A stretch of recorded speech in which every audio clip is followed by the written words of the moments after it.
Okay, so we are live. Hey everyone, it's Nick here from Childcare Business Growth. I hope you guys are having a super awesome day. I've been very excited to do this interview for a while now. As soon as I knew that these two amazing individuals were going to be speaking at Childcare Business Growth Live, we've been desperate to get them on. Now, they're both extremely busy, but of course, they probably don't need any introduction to 99% of you watching this. So I'm going to pass over to you guys, but Brian and Carol, I'm extremely grateful for you guys jumping on today. I'm very excited to have you not only talk to you today, but to have you come into Childcare Business Growth Live. Do you want to tell everyone a little bit about you for the very small percentage of people that probably don't know you guys yet? Tell everyone a bit about you and your story and why you're going to be speaking to Childcare Business Growth Live. Hi, Nick. I'm Brian Duprey. It's my beautiful and lovely, talented wife, Carol. And we live in Maine in the United States, Northeast, and been here about 25 years. And we own 10 schools. We've opened 10 schools here in the area and been a child care coach for the last couple of years. Nick, I've been following you for many years. I love you, love what you're doing. And I can't wait to meet a lot of your people and a lot of your followers at your conference in Orlando, and it's going to be great. We're super stoked and super excited. Yeah, Excellent. definitely. Yeah. So tell us a little bit about, you guys have worked together for a long time, and one of the challenges people have sometimes is obviously working together can be difficult. I know my wife and I had our childcare business for 15 years, and there's challenging times sometimes. So I know, Carol, that's your area of expertise. Should we just tell everyone a little bit about what you specialize in, if you don't mind? Well, our issues with working together in the beginning were, well, first of all, guys try to fix everything. So me letting him know that when it's my lane, I'm the one responsible for fixing it, not him. So I have my things that I do, and he has his things that he does, and we just have to both stay in our lanes and not get into each other's step on each other's toes. I like So that. if it's my part of the business to do, I'll take care of it. If I need his help, I'll ask him. And the same with him. If he needs my opinion or needs my help, he'll ask me. But for the most part, we just both know what is our part of the business, and that's what we do. And we don't try to get into try to do each other's job. Nice, very nice. And that also works as well, doesn't it? Before we came on live, we spoke about the fact that it's maybe not necessarily a couple together, but it might Right. be fellow directors or two owners from different families or brothers, sisters, etc. And does Yes. that then apply to them as well? I like that analogy of staying in your lane. Does that apply Yes. to non-related families too? Absolutely. Even in our organization, we have our executive director and our operations manager and our directors, and they all have their own job. And sometimes we have issues with one person telling somebody something that wasn't their business to tell them, and then you have a mess up of communication where they're like, well, this person told me that I had this person scheduled today. I'm like, well, scheduling is not their job, so they shouldn't be telling you that. So everybody has to know their job. It has to stay in their lane because that's the only way that the organization works. Yeah. You know, Nick, a really good analogy is you picture a super highway. You got cars passing and going in, and every time I would go in her lane, it was like she's driving a sports car in her lane, and I get in front of her driving a little Honda, and I'm slowing her down. And that's exactly what happens when you get into the wrong lane. You get into a lane that's not yours. You actually start slowing the people down because she's the expert in that area. And that's what we're going to be teaching at your event is how to stay in your proper lane so you can supercharge and get amazing results. Yeah, I like that. I think I'm going to have my conversation with my wife tonight where I need to probably stay in my lane more and not interfere with her lane. So hopefully she's not watching this right now. But the other thing, so one of the things, so obviously, Carol, you're going to be talking about that. Brian, tell us a little bit about what you're going to be covering off, if you don't mind, because we all know there's some big challenges going on with people right now. There's lots of challenges for the sector, but there's obviously lots of opportunity too. So let's, we obviously want to keep this positive, but tell everyone what you specialize in, if you don't mind, and what you'll talk about. Yeah, mindset is something that I've been focusing on for years. I'm a John Maxwell certified coach, and mindset is such an important part of that. And we're going to teach you how to be a warrior. Warrior mindset is how to dominate your market, how to think like a warrior. You know, if you think of the game Survivor, so, you know, sometimes childcare is like Survivor. Sometimes you just got to outlast the competition, especially when things are tough right now. Everybody's fighting for those same hiring, the same people, and you got to sometimes outlast them.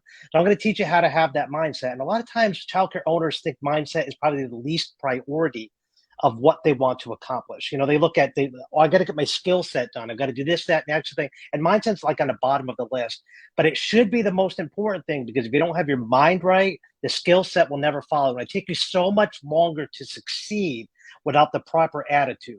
So we're going to help you focus. I've written several books in the mindset realm, so I've got a lot of tools at my disposal, and we're going to go. You know, we're going to be on stage and we're going to hit hard on staying in your lane and then having the right mindset for success. And we're going to teach you how to be a successful childcare business owner by getting the mind right. And once you have the mind right, then the skill set will follow. No, very nice. I'm excited about that. And one of the big things I'm talking to people a lot about this right now. You know, we all go to events, we all go to all these amazing conferences, we get great content. But often what I feel happens is people go away, they feel really inspired, really motivated, but then they go back and the day-to-day hits again. You know, they come to these events, they have all that real excitement. Oh, I'm going to do this change, I'm going to change this, everything's going to happen. But for some reason, when they go back on that Monday morning, back to reality, those things kick in. Are we going to be covering off anything around, you know, any tips or strategies during your session that will help people to deal with that as well?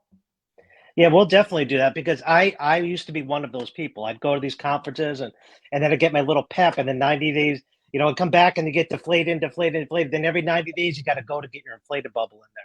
We're going to give you some tips so you stay that mindset high all the time. And there are Facebook groups that you could join that'll help you stay positive all the time. We'll give you tips and tools and resources to help you out with that. And I mean, I know, Nick, you constantly giving your people through your database, through your tools, through your emails. You're trying to keep them inspired. I know that. But a lot of these attendees, you know, might not be accessing that information. So we're going to make sure that we give you the tools necessary to stay positive each and every day. And I'm telling you, if you don't attend this event, you're really going to be missing out. And you know what? Nothing's better than attending live. So we're hoping we can meet you in person. We can shake your hand. We can get to know you a little bit better. We will be there as long, you know, from the time the event starts to the time it ends. And even afterwards, we're going to be there helping anybody that needs help. And that's our job. And we're looking forward to it. And just cannot wait to meet you and your team, Nick, for the very first time. Like I said, I've been a fan for years, and I just can't wait to meet you guys. That was very kind of you. And same to you guys, for both of you. You know, we are super excited to have you there. I think the point you made there about attending live, it's a big thing, because if we're attending virtual to these events, you know, we were all attending events virtually during COVID, and you don't get that interaction. You don't get to be fully immersed. You don't get to really be in the room. And I know people sometimes have a barrier, don't they? Have you ever come across this where, oh, I could really do without doing this right now. I could, you know, there's too much going on in the business. I've got this going on. I've got that going on. This is coming up, or something's coming up. But what's your advice to people around, you know, I always try to say to people, you need to take that time out of working in the business to working on your business. And have you guys got any thoughts? Have you both got any thoughts around that? It's so much, I think it's better to go live. I'm the kind of guy where if virtual was an option years ago, I would always go on that route, because I'm thinking, oh my God, I could be working while I'm doing it, and I don't have the travel time, and I'm going to miss out. It sounds, from a production point, from a guy like me who it's all business all the time, it seems more logical. So that was the old me. But that wasn't an option for me when I started going to conferences. And then I started realizing that I was making relationships while I was at the event. And those relationships, those things I was learning from those people, were far greater than I could ever learn virtually. And having those connections and making friends, you know, just hugging people after 2 years of not being able to see somebody's mouth is just so important. I can't wait to get to a live conference. But sometimes the best things you learn, Nick, are at a bar at 11 o'clock at night on a conference, because you're sitting next to that owner that's got 10 schools and you've got one. And that's where I learned the most. I would sit next to Gary Pastor, who I had like 13 schools in Connecticut, and here's me. I just had 5 little schools, and I would ask him questions, and I would learn from him. And I always had the mindset, Nick, that I did not want to be the smartest guy in the room. I wanted to be the guy that was the least smartest in the room. I wanted to surround myself with people that knew so much more than me, and I wanted to seek them out and ask them questions and just speak a sponge. And that's what I'm going to be doing at your event. You know, I may be a coach, maybe on stage, but I can learn from everybody in the crowd. If you get one school, if you're a home daycare provider, you might be doing something nobody else is doing. And I'm willing to learn from you. And the second you can humble yourself and be a sponge and learn, you're going to come to these conferences and come away with $1 million worth of information. But if you just go virtually, you miss out on that connection. And that conversation at the bar, you know, Carol and I might be at the bar at midnight. And you just walk in, we're the only ones there. And you come up to me and ask us anything. It's like getting free coaching. You can't beat that. You just can't beat that at dinner. So I guess what I'm saying is, what do you think, Carol? Well, I think, like you said, it's you're working in your business, and if you're doing it virtually, you're like, well, I could be doing this at the same time that I'm listening, and then your mind's not 100% on the content that you're listening to because you're working on payroll, or you're working on the schedule, or you're working on something else at the same time, which when I do virtual conferences, that's what I do all the time. Yeah, we're multitaskers. Yes. Yeah, I'm the So same. it's, to get your mind 100%, you have to be there. And I think the point you both made there around, you know, being fully engaged, having those conversations, asking the questions, that's why we've tried to do this session on evening 1.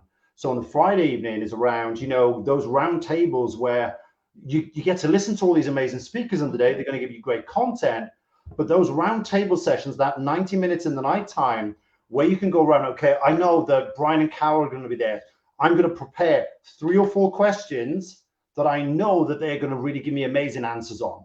And that's what we're encouraging everyone to do. That's why we're putting on this evening session. So you get to not only hear from these speakers, but you'll get to sit down at a round table with them and ask your questions directly. You know, and I've seen that at other events that I've spoken at. And that alone, I think, Brian, that is a great comparison to what you say about being at the bar. You just get to answer those questions that you probably would never ask, even though you're dying to ask them. And that's what absolutely. And I can't wait to sit and learn from your speakers. Right. We're not just going to speak, we're going there to learn. We still run schools. I want to learn from your speakers. So we're going to be there taking notes just like everybody else. We're not going to be out in the lobby. We're going to be learning and soaking up every little bit of information. And when I'm not going to be the one at the bar waiting for people to come up to me, I'm going to be going up to people and asking them and searching out information and trying to find that next big technique to make me another $1 million. Excellent. Guys, anything else? Any last points or any strategy, anything at all you want to share with the listeners before we finish up? Yeah, bring your sunblock because it's going to be hot in Orlando. Your sunscreen, and bring a big notebook because we're going to fill that puppy up. And we cannot wait to shake your hand, to give you a big hug. We've missed everybody. We haven't spoken at a conference in 2 years, and we just can't wait to meet people. Cannot wait to meet you, Nick. I just can't wait to see smiling faces of our beautiful childcare people. Yeah. You too? Yes, absolutely. Love it. Bring everyone nice to get everyone back together as well. Guys, I just want to thank you both because I know you've got a lot going on. You're very, very busy people. So I'm very grateful for you jumping on. I'm super excited to meet you in person. I can't wait to actually get to interact with you guys and learn from you as well. So guys, thank you both for jumping on today. And everyone, if you've got any questions, as always, drop them in the comments down below. I'm sure Brian, Carol, myself will make sure we come back to those. And we look forward to seeing you online. If you haven't booked your tickets yet, make sure you get them booked. And Brian and Carol, thank you guys for joining me once again. Bye. Bye-bye.